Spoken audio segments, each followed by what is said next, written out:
It's going. I'm here with Bob Ambrogi in New Orleans. We're just wrapping up the Legal Marketing Association conference. Bob, your head's down pretty low right now. Maybe we can tilt this up a little bit. There we go. Maybe see us. We don't have David running the camera for us as we probably should. I haven't mastered this in about 10 years. The biggest thing we did here was we announced we were opening the network, so it would go live. What does that mean to you? You did the formal announcement on Monday morning, but go ahead. Did you even say where we are? You said we're in New Orleans. We're at the Legal Marketing Association. Legal Marketing meeting. The annual meeting of the Legal Marketing Association. And what we announced this week is that we're opening up the LexBlog network to any blogger that wants to be part of it. We're getting photobombed by Heather Morse. Hey, Heather. One of our wonderful bloggers on the network. So what we announced is that we're opening up the LexBlog network to any blogger that wants to be part of it. I'm already on the network.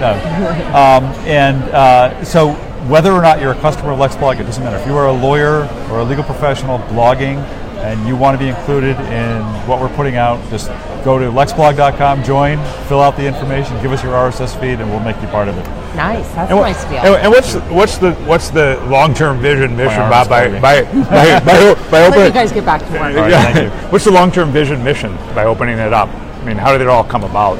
Well, I mean, the long-term vision is that we want to create the leading legal news and commentary network based on blogs. And we were talking earlier today, we actually originally started talking about doing this kind of built around the blogs that are on the LexBlog network, but then we thought there are so many important, valuable blogs out there that aren't necessarily LexBlog customers and part of the LexBlog platform. And if we want to really create a news and information network that's going to be useful for all lawyers in all kinds of practices and all locations, then we have to be inclusive of everybody in this. So that's really the goal, is to make this representative of all of the voices out there in the legal community. Yeah, and you really don't know what you're getting into when you start it. So, this was maybe 10 days ago. We talked internally about, could we do a press release announcing that we would open up the LexBlog network to other firms. We're going to New Orleans. We put together and write a hell of a lot better than any of us at LexBlog. You're the best one at it,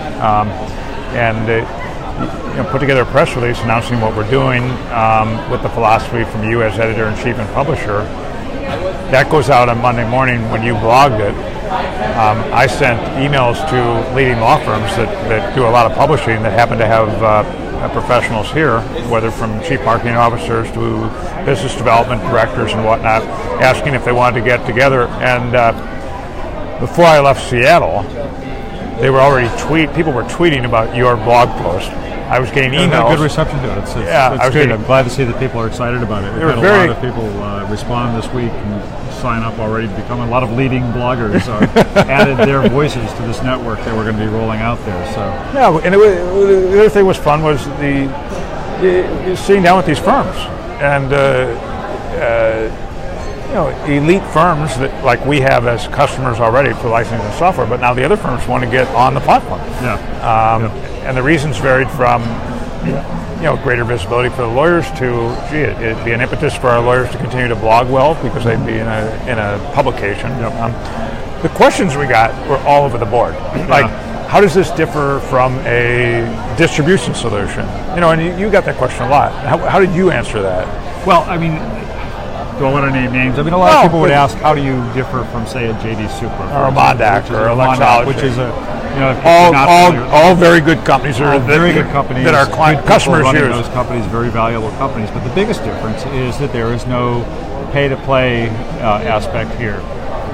Your blog can be part of what we're doing without you having to pay us a penny. If you're a lawyer out there, you're going to be able to read all this stuff without you having to take out a subscription, or it's not going to go behind a paywall at some point. All of this ultimately is going to be a free distribution network for blog content throughout the world. Yeah, and people ask, well, how do you make any money? And we have a business by your licensing software. But what was refreshing about it was to realize there's a role for LexBlog because you believe so much in how law blogs may represent the most vibrant legal commentary on the net or anywhere, on the net or off the net.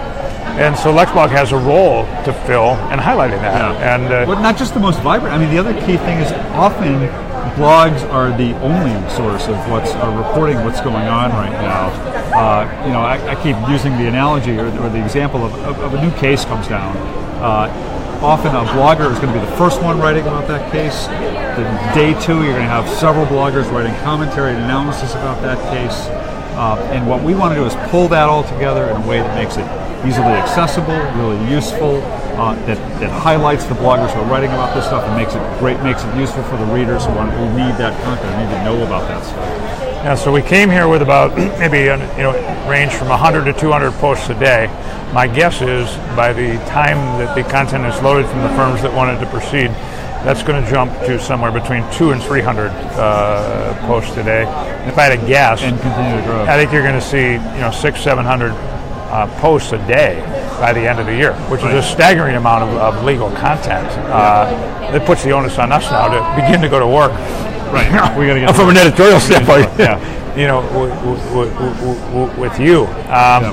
But I thought it was a great conference. I don't know what else when was the last time you were at a Legal Marketing Association I've been conference? at the LMI conference in a number of years. I used to come to this conference quite a bit. This is my first one in a number of years. Really good conference. Interesting discussions, interesting people here. Since I tend to personally focus so much more on the legal tech sector, it's kind of fun to get out and hear what these folks are talking about and thinking about. And they're thinking about blogging.